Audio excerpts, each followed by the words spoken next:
সে লক্ষ্য মোটামুটি সবগুলোই পূরণ হয়েছে, কোথাও হয়তো 19-20 হতে পারে। বাস্তবায়নের জন্য 6 মাস যে পূর্তি হলো, সেই ক্ষেত্রে কতটুকু বাস্তবায়ন হয়েছে সেটার একবারে লিখিত একটি বর্ণনা বা একটি বুকলেট আপনারা পেয়ে যাবেন, কাল পরশুর মধ্যে আপনারা পেয়ে যাবেন। সেখানে দেখবেন শতকরা কত ভাগ হয়েছে।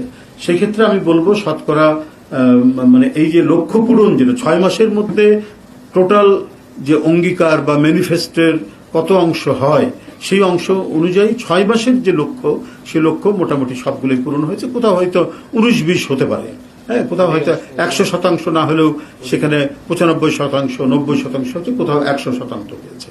আপনার এই ধরুন 6 মাসের মধ্যে আমরা কতটুকু দিতে পারি, কি বলে, ফ্যামিলি কার্ড দিতে পারি, কৃষক কার্ড দিতে পারি, কত কিলোমিটার আমরা খাল খনন করতে পারি, এগুলো সম্পূর্ণ স্ট্যাটিস্টিক্স আপনাদের হাতে আপনারা পৌঁছে যাবে।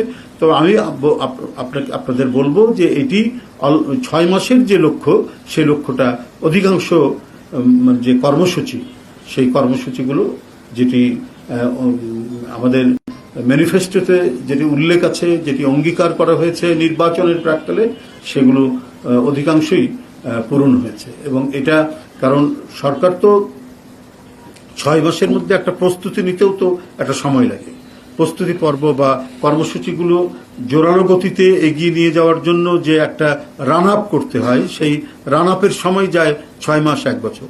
তো সেইটা মোটামুটি একটা গুছিয়ে নেওয়া, প্রশাসনকে গুছিয়ে নেওয়া এবং ইমপ্লিমেন্ট করার জন্য ইমপ্লিমেন্টিং যে ইনস্ট্রুমেন্টগুলো আছে, সেই ইনস্ট্রুমেন্টগুলো মোটামুটি গুছিয়ে নিয়ে কাজগুলো করতে হচ্ছে। সুতরাং আপনি দেখবেন যে এর পরবর্তী 6 মাস আরো জোরালোভাবে এটা অ্যাক্সেলারেট হবে এবং এটা ত্বরান্বিত হবে এবং কর্মসূচিগুলো সফল বাস্তবায়ন হবে।